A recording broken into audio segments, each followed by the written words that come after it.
43গৰাকী পুৰুষ ভোটাৰৰ বাপেক এজনেই দিগ্গজ কংগ্ৰেছী নেতাই শ্বেয়াৰ কৰিলে নিৰ্বাচন আয়োগৰ তথ্য। এয়া সম্ভৱনে? চকু কপালত উঠা ঘটনাতকৈও ডাঙৰ নহয়নে এয়া?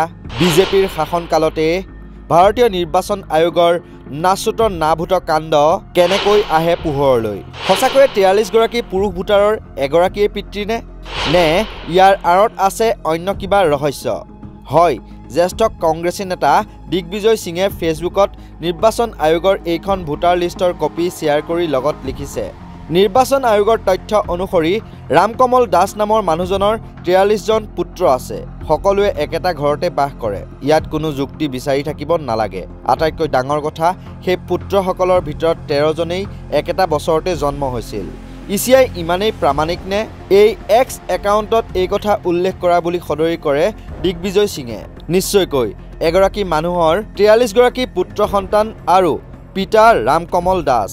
ৰামকমল দাসৰ পুত্ৰসকলৰ ভিতৰত 13জনেই একেটা বছৰতে জন্ম হৈছিল, অৰ্থাৎ তেওঁলোকৰ 37 বছৰ। 4গৰাকীৰ 42 বছৰ, 5গৰাকীৰ 39 বছৰ, 3গৰাকীৰ 40 বছৰ, 3গৰাকীৰ 41 বছৰ। এনেদৰে বহু একে বছৰতে 2-3গৰাকী পুত্ৰ সন্তানৰ জন্ম দেখুওৱা হৈছে, য'ত নেকি পিতাৰ নাম ৰামকমল দাস উল্লেখ কৰা হৈছে। পিছে এই সমগ্ৰ ঘটনাৰ আঁৰত কি? সঁচাকৈ ৰামকমল দাস 43গৰাকী পুত্ৰৰ পিতৃ নে? ইটিভি ভাৰতৰ এক বাতৰিয়ে কি কয়? হয়, ইটিভি ভাৰতৰ এক প্ৰতিবেদন অনুসৰি উত্তৰ প্ৰদেশৰ বাৰাণসীৰ 51 নং ৱাৰ্ডৰ এখন আশ্ৰমৰ 48গৰাকী ভোটাৰৰ পিতৃ হিচাপে তেওঁলোকৰ গুৰু স্বামী ৰামকমল দাস বেদান্তিক দেখুওৱা হৈছে। ইয়াৰ উপৰিও বাৰাণসীৰ এই অনন্য ভোটাৰ তালিকাৰ ওপৰত জাগৰণ কাকতৰ প্ৰতিবেদনত গুৰু শিষ্য পৰম্পৰাৰ কথাও উল্লেখ আছে।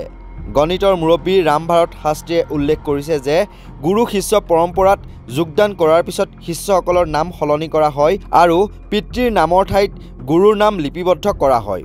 ইয়াৰ পূৰ্বে 150জন লোকে স্বামীজীৰ নাম পিতৃ হিচাপে পঞ্জীয়ন কৰিছিল যদিও এতিয়া এই সংখ্যা 48লৈ হ্ৰাস পাইছে। আৰু এইবাৰো ভাইৰেল হোৱা ভোটাৰ তালিকাত 43গৰাকী পুত্ৰ সন্তানৰ পিতৃ হিচাপে স্বামী ৰামকমল দাসক দেখুওৱা হৈছে। ইপিনে ৰহস্যময়ী 43গৰাকী পুত্ৰৰ পিতৃৰ ঘটনা পোহৰলৈ অহাৰ পূৰ্বে সিদিনা পশ্চিমবংগৰ মুখ্যমন্ত্ৰী মমতা বেনাৰ্জীয়ে তথ্য প্ৰমাণসহ বিস্ফোৰক অভিযোগ উত্থাপন কৰিছে যে পশ্চিমবংগৰ ভোটাৰ লিষ্টত পঞ্জাৱ, গুজৰাট, হাৰিয়ানাৰ ভোটাৰৰ নাম সংলগ্ন কৰা হৈছে। ভোটাৰ আইডি দুয়োটাৰে একে বুলিও দাবী কৰে মমতা বেনাৰ্জীয়ে। অৰ্থাৎ এগৰাকী ভোটাৰৰ বিপৰীতে যিটো এপিক নম্বৰ থাকে সেইটো পশ্চিমবংগতো একেই আৰু গুজৰাটৰো একেই আৰু হাৰিয়ানাৰো একেই। যদি প্ৰকৃততে এয়াই হয় তেন্তে ভোটদানৰ নামত যে এক ব্যাপক প্ৰবঞ্চনাৰ চক্ৰ জড়িত হৈ আছে বুলি নিৰ্বাচন আয়োগে কিয় মানি নলয়?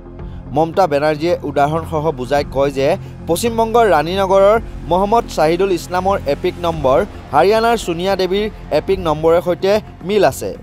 একেদৰে ৰাণীনগৰৰ মহম্মদ আলী হুছেইনৰো এপিক নম্বৰ হাৰিয়ানাৰ মনজিতৰ লগত মিলে বুলি দাবী কৰে মমতা বেনাৰ্জীয়ে। ভোটার লিস্ট ক্লিন করতে হবে, তা নাহলে ইলেকশন যাওয়ার কোনো প্রয়োজন থাকবে না। ভয় পাবেন না। যেখানে যেখানে অনলাইনে সব করেছে একটা এজেন্সিকে দিয়ে করানো হয়েছে এবং ওরা একটা এজেন্সি পাঠিয়েছে বাংলায়। আমি যতদূর খবর জোগাড় করতে পেরেছি, সম্ভবত অ্যাসোসিয়েশন অফ বিলিয়ন মাইন্ডস বলে একটা কোম্পানি আছে, কোম্পানি ইন্ডিয়া 360 সাবসিডিয়ারি নামে। এখানে ওদের অনেক লোক পাঠিয়েছে, এজেন্সি খুলেছে। তারা কি করেছে জানেন?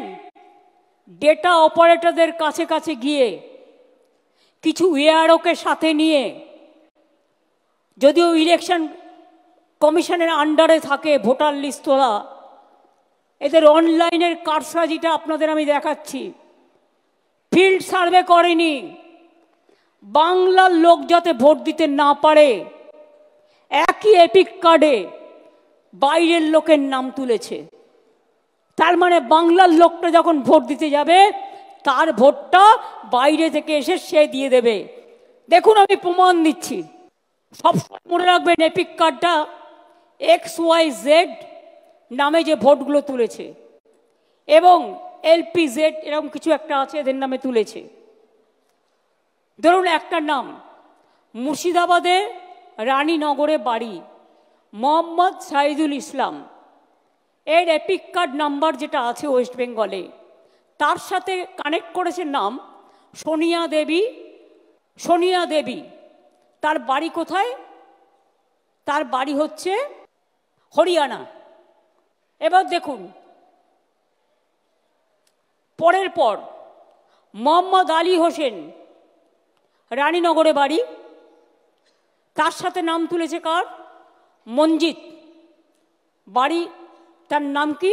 তার বাড়ি কোথায়? হরিয়ানা। বানেরা বিবি, তাই রানীনগর, তার সাথে নাম তুলেছে কার? দীপক। বাবার নামও আছে, বাড়ি কোথায়? হরিয়ানা। তাহলে ওয়েস্ট বেঙ্গল ভোট দেবে না হরিয়ানা ভোট দেবে ওয়েস্ট বেঙ্গলে? বুঝতে পারছেন খেলাটা? মাথায় কিছু ঢুকলো?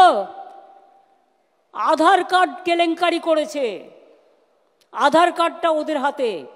একই এপিক নাম্বারে বাংলার ভোটারের যেখানে নাম আছে সেখানে হরিয়ানা, পাঞ্জাব, রাজস্থান, বিহার সব নাম ঢুকিয়েছে, রেলে করে নিয়ে আসবে। ওদের তো ভোট নেই। আবার মুর্শিদাবাদের ভোট তুলেছে নর্থ 24 পরগনায়, কারণ মুর্শিদাবাদের ভোট আগে হয়ে যাবে, ওগুলোকে নিয়ে আসবে নর্থ 24 পরগনায়, সাউথ 24 পরগনায়। This is the plan. বিৰোধী দলসমূহে এনেবোৰ বিস্ফোৰক অভিযোগ উত্থাপন কৰি অহাৰ পাছতো কিন্তু নিমাতী কইনাৰ ভাৱত অৱতীৰ্ণ হৈছে ভাৰতীয় নিৰ্বাচন আয়োগ।